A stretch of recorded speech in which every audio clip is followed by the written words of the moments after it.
Bonjour tout le monde, je m'appelle Jerry et je suis l'expert Fuji. Donc aujourd'hui, je vais juste vous montrer les caractéristiques principales de la XS1. C'est principalement juste notre grand zoom de haute qualité de la série X. Donc, on vous présente les caractéristiques principales. Donc, le XS1, lui, a un écran électronique ici, ainsi que le viseur électronique en haut. L'appareil, par défaut, mais qu'on met l'œil à côté du viseur optique, l'écran s'éteint et toute l'information se montre dans le viseur. En pesant le bouton EVF LCD ici à côté, on le pèse une fois et ça éteint le détecteur oculaire. Donc, mais qu'on met l'œil maintenant, l'écran reste toujours allumé. On le pèse encore une fois et ça éteint l'écran et ça montre ce qu'il y a dans le viseur ou l'information dans le viseur. Et si on le pèse encore une fois, ça le remet à défaut avec le détecteur oculaire. Donc, sur le dos de l'écran, maintenant, comme l'information qu'on voit sur l'écran, c'est l'information détaillée, donc ça vous montre une ligne de niveau. La ligne de niveau qu'on voit ici, la ligne qui change pendant que je change l'orientation de l'écran elle-même. Donc, si on met complètement à 45 degrés, on peut voir la ligne complètement à 45 degrés sur l'écran. Donc, ceci, ça nous aide pour les paysages et tels quels. On peut changer l'information qu'on voit sur l'écran en pesant le bouton DISP Back. Donc, on le pèse une fois et ça montre quelle option qu'on a. Donc, on va retourner au début. Quand on allume l'appareil au début, c'est cette information ici qu'on va voir. Donc, ici, c'est vraiment géré pour l'oculaire. Donc, quand même, quand on met l'œil, ça l'éteint l'écran pour ne pas avoir la lumière de l'écran dans le visage pendant qu'on fait notre cadrage, mais ça encourage énormément l'utilisation de l'oculaire. Et si on le pèse encore une fois, on va en standard, donc ça élimine beaucoup les cadrages. C'est juste un petit carré pour la mise au point et c'est très facile à voir toute l'information, mais moins d'informations. Sur le côté gauche, ici, on peut voir même notre métrage de lumière pour voir si on est sous ou surexposé. Et on le pèse une fois, on peut désactiver toute l'information, comme ça on voit tout simplement les photos ou bien les données une fois qu'on fait le métrage lui-même. À ce moment-là, ça va nous donner l'information, mais va disparaître aussi. Donc, la XS1 peut prendre des vidéos en haute définition, en Full HD, comme on peut voir sur l'écran ici. Donc, je vais juste changer l'écran pour nous montrer l'affichage standard. Et on pèse le bouton menu.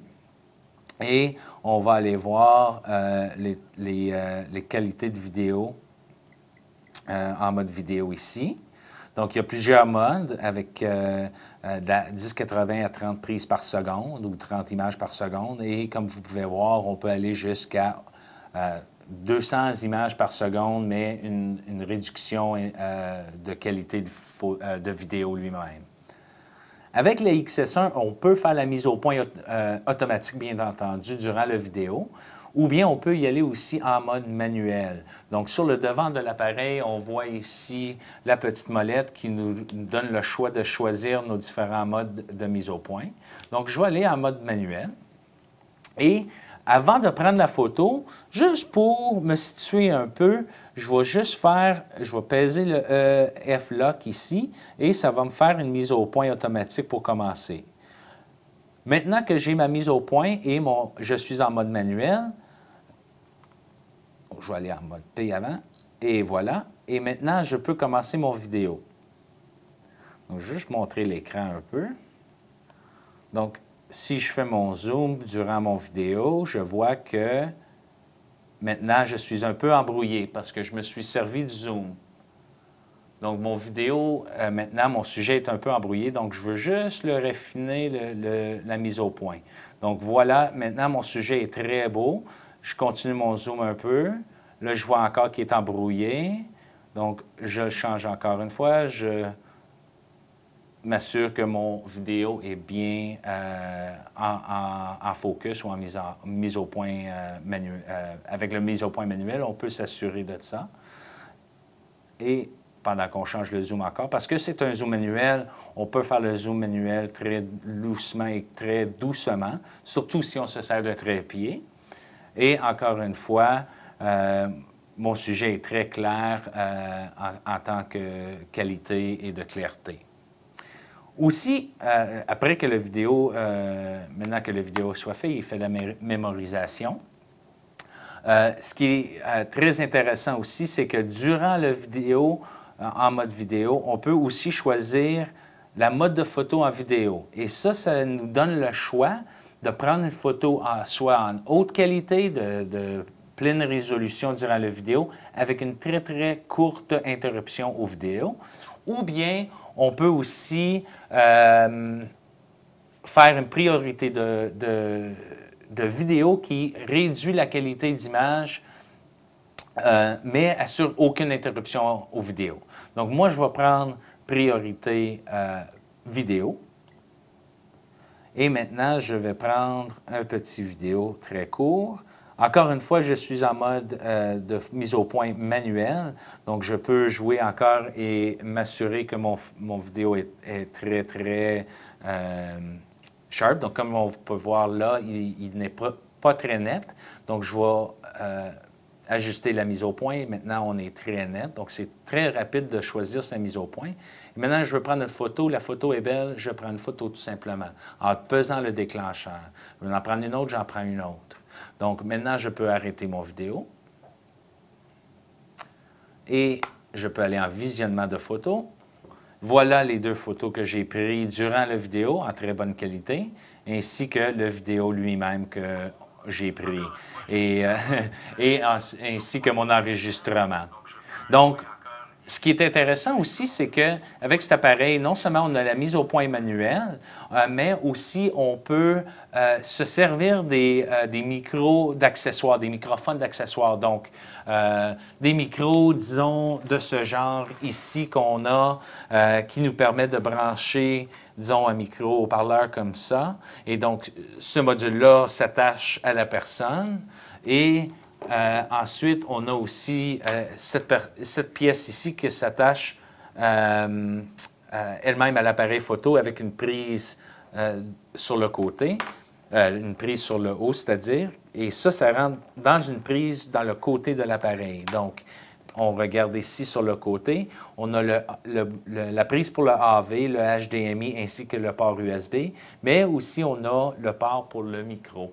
Et donc, ceci nous permet de brancher le micro et comme ça, on peut avoir une meilleure qualité de son durant nos vidéos. Donc, on peut se servir de soit un micro directionnel sur le haut de l'appareil, sur le sabot du flash, ou bien on peut se servir des micros sans fil, comme je vous ai montré ici.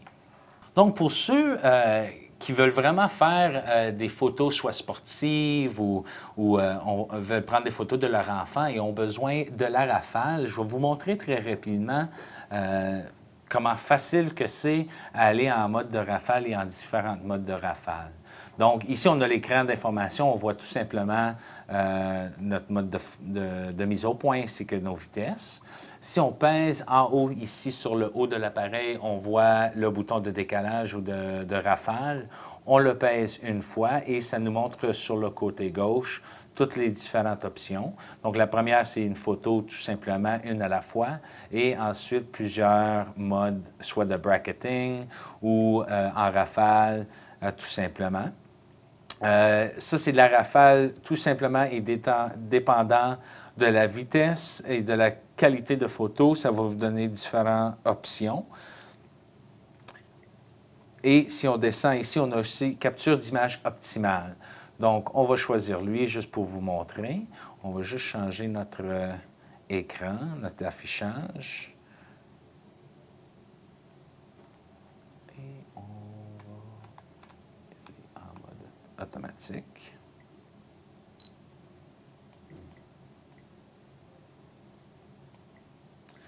Et comme vous pouvez voir, ici, ça vous montre les paramètres de peser vers la gauche, vers la droite, c'est-à-dire. Et si on pèse vers la droite, on voit ici la vitesse de prise de vue. Donc, on peut choisir soit faible ou très élevé. Faible, ça va nous donner à peu près 3 prises par seconde, mais va assurer la plus haute qualité d'image. Et au fur et à mesure qu'on augmente la vitesse, la qualité d'image va descendre de plus en plus aussi. Donc, moi, je vais aller en très élevé, juste pour montrer, comme démonstration. Et ça vous donne aussi le choix de combien d'images que vous pouvez prendre, que ce soit 8 images ou 16 images. Et ça vous montre ici l'ouverture et 1 seconde avant et 1 seconde après qu'on pèse l'ouverture ou l'obturateur, c'est-à-dire l'obturateur de l'appareil. Et on peut choisir combien d'images qu'on prend avant et combien qu'on prend après qu'on ait pesé l'obturateur. Donc, pour commencer, on fait tout simplement peser à mi-chemin. Et pendant qu'on pèse à mi-chemin, il n'y a aucune image qui est sauvegardée. Jusqu'à ce qu'on pèse au complet, comme je viens juste de faire. Et ceci va maintenant vous montrer qu'il y a 8 images. Le premier ici qu'on montre, si on voulait voir le restant d'images, on pèse vers le bas en mode de visionnement et ça nous montre ici 1 de 8. Et on peut ensuite regarder aux 8 images pendant, juste en roulant la roue ou bien en pesant vers la gauche et la droite. Et on pèse vers le bas pour faire une magnification. Et là, ça fait comme une magnification pour confirmer la mise au point. Donc, pour vous montrer le zoom intelligent, je veux juste vous montrer premièrement que la lentille, c'est une lentille manuelle qui vous permet de faire un zoom de 26 fois, mais vous pouvez aller encore un autre 2 fois en se servant du zoom intelligent. Donc, juste pour vous montrer, je veux juste montrer l'écran un peu. Donc, je suis à grande distance ou à grand angle, donc on peut voir comme c'est là. Le sujet ici est assez petit, donc on peut l'augmenter en se servant du zoom et même la distinction du visage s'embarque. Et si je voulais me rapprocher encore un petit peu, il y a la fonction FN1 ici, la touche en haut. Donc par défaut dans l'appareil, c'est le zoom intelligent numérique, donc je le pèse une fois. Donc, ça me donne un petit peu plus d'augmentation, à peu près 1 fois, 1,2, 1,3 fois. Et si je le pèse encore une fois, ça va me donner jusqu'à 2 fois. Et là, ça me donne un zoom, un effet très augmenté. Et ceci permet de faire des les images à grande distance sans perdre qualité de l'image. Donc maintenant, je vais vous montrer comment faire des images en macro ou rapprochées. Donc, premièrement, en mode EXR automatique, si on est en mode automatique, l'appareil va prendre le macro quand il est nécessaire. Donc, si on se rapproche au sujet automatiquement, et je mets la mise au point, on peut voir tout de suite le symbole montre le petit macro, la petite fleur en bas ici pour le macro.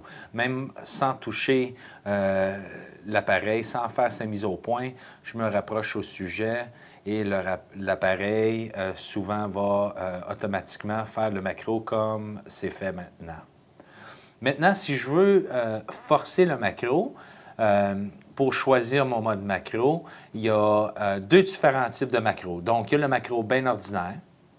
Donc, le mode de macro est ici, la petite fleur sur le côté gauche de les molettes de contrôle ici. Donc, on pèse une fois et 2 fois, ça nous donne le super macro. On le pèse encore ici, ça nous donne le macro. Donc, le macro, lui, nous permet à n'importe quelle distance sur la focale, on peut faire du macro. Donc, si on y va en mode complète ou en téléphoto objectif complètement, le mode macro, le mur, lui, est à peu près 6 pieds. Donc, ceci nous donne un macro d'à peu près 6 pieds de distance. Donc, ici, juste pour vous montrer peut-être un peu mieux sur le sujet. Donc ça nous permet de faire jusqu'à 6 pieds en mode macro. Donc, si on veut faire la rapprocher, mais encore assez éloigné.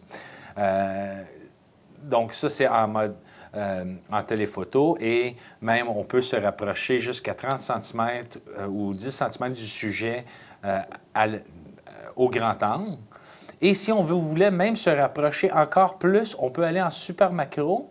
Mais le super macro, lui, est seulement disponible en grand angle. Donc, une fois qu'on touche le zoom, on voit ici que la distance nous dit de retourner au grand angle, que le super macro n'est pas possible, malheureusement, passer ce point-là. Donc, on y va en grand angle. On choisit un sujet qu'on veut se rapprocher, disons, très, très, très rapproché.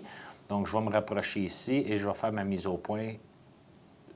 Et même, je peux presque même toucher le sujet. J'y touche le sujet, en fin de compte, et je prends la mise au point. Et ceci nous permet d'avoir un macro très rapproché. Si on voulait vérifier, disons, la netteté d'image, on peut faire une augmentation d'image en pesant. Ici, il y a une petite loupe. On pèse la loupe et ceci nous permet de rapprocher au sujet pour assurer que notre mise au point est bien nette et bien claire.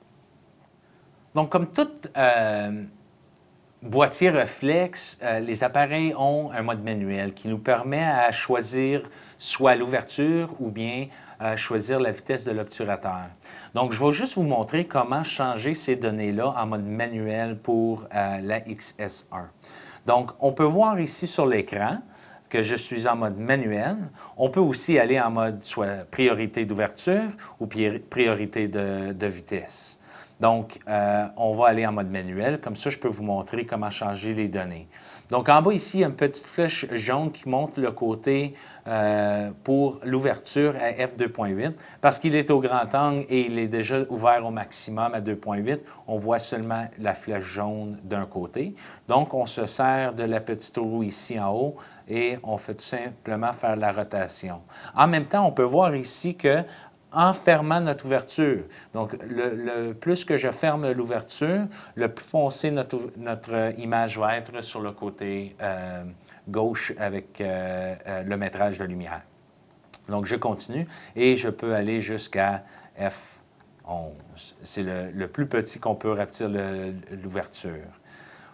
Maintenant, si je veux changer la vitesse de l'obturateur, c'est très simple. J'ai tout simplement à appuyer sur la touche le plus et le moins ici sur le haut de l'appareil. Je le pèse une fois et on voit les symboles sautent ici à côté de le 60 ou ici les vitesses d'ouverture ou d'obturateur, c'est-à-dire. Donc, je m'en vais vers la droite pour aller jusqu'à un 4 millième de seconde ou bien je peux aller jusqu'à 30 secondes, dépendant de l'ISO. Donc, le bulbe, lui, s'en va au maximum 30 secondes à ISO 100, ou bien, dépendant de l'ISO, donc ici, on est à 800 ISO, on est maximisé à 4 secondes.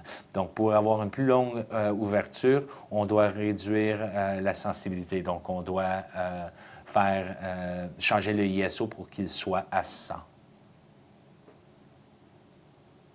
Pour changer le ISO, lui, il y a un bouton, une touche ici à gauche, et ceci vous permet à choisir le ISO que vous choisissez. Comme je disais tantôt, si je choisis le ISO 100, et maintenant je peux aller jusqu'à 30 secondes, ou bulbe qui permet à 30 secondes, ou bien le 15, etc. Donc maintenant, je vais vous montrer le mode panoramique pour la XS1. Donc sur la molette de dessus, ici, on a le EXR, le mode automatique et on a aussi les modes avancés. Donc je vais me mettre dans le mode avancé et ceci vous permet de choisir maintenant le type de panorama. Donc, on a un panorama de 360 degrés. Donc, on balaye le paysage et ceci nous permet maintenant de faire les panoramas. Ici, on voit l'angle et la direction. Donc, si on choisit l'angle, on peut choisir soit le 120 degrés, le 180, le 360 ou bien le 360 en mouvement. Donc, la différence principale, c'est que le mode panorama en mouvement, lui, c'est comme une image complètement en rotation, donc complètement 360 degrés. L'image va constamment faire une rotation en mode de visionnement. Le mode 360 sans mouvement, lui, c'est fixe, c'est vraiment une image ouverte et fermée, mais de 360 degrés. L'angle, lui, on peut choisir la façon, pas l'angle, pardon, mais la direction nous permet de choisir la direction qu'on va faire notre panorama.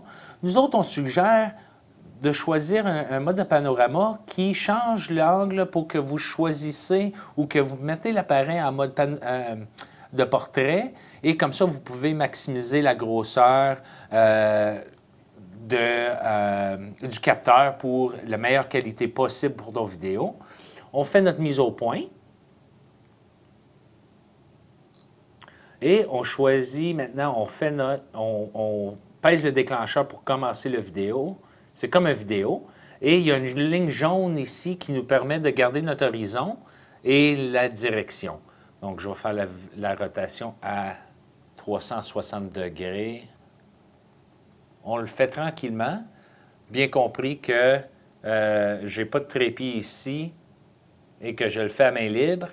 Donc, on verra les résultats, voir si je l'ai échoué. Et il me semble que je l'ai échoué. Donc, on va recommencer notre... là, juste pour le fait de la démonstration, je vais le réduire un peu pour nous permettre de faire une bonne démonstration.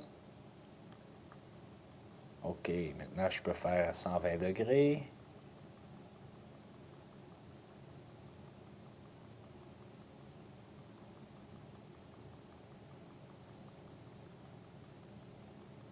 Et pendant ce temps-là, la vidéo, lui, tu vas entendre les déclencheurs qui passent. Donc, la rotation va se faire automatiquement. Donc, maintenant, on peut voir l'image à grand angle ou bien on peut le visionner comme un petit vidéo et ça fait comme un balayage de l'image pour que vous puissiez voir l'image au complet.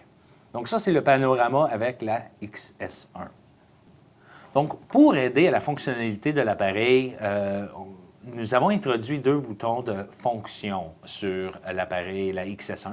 Donc, sur le haut de l'appareil, il y a la fonction 1 ou la FN1 et sur le dos de l'appareil, il y a la FN2 ou la fonction 2. La fonction 1, elle, est préprogrammée au début par défaut sur le zoom numérique et la fonction 2, elle, magnifie pour voir la magnification, pour s'assurer une netteté d'image, pour assurer que notre mise au point manuelle a bien été réussie. Mais par contre, ils sont programmables aussi. Donc, pour programmer, on va dans les paramètres de l'appareil et on voit ici comme menu FN ou bouton FN. Et ceci nous permet de choisir ce que l'on veut. Donc, le FN2, lui, je vais le mettre sur la simulation de film, juste pour la démonstration, mais vous avez d'autres choix comme taille d'image, qualité d'image, plage dynamique, le mode AF, la recognition de visage, détection de sujet, le zoom intelligent, tu peux le programmer ici si vous désirez, et la vérification de la mise au point aussi. Donc, comme je dis, je vais le laisser ici sur la simulation de film. Et sur la fonction 1, je vais le laisser, lui, sur le zoom intelligent. Donc, sur le zoom intelligent, on peut voir ici, si je veux, sans me servir du zoom, je pèse tout simplement la fonction 1. Et ceci va augmenter 2 fois le zoom numérique.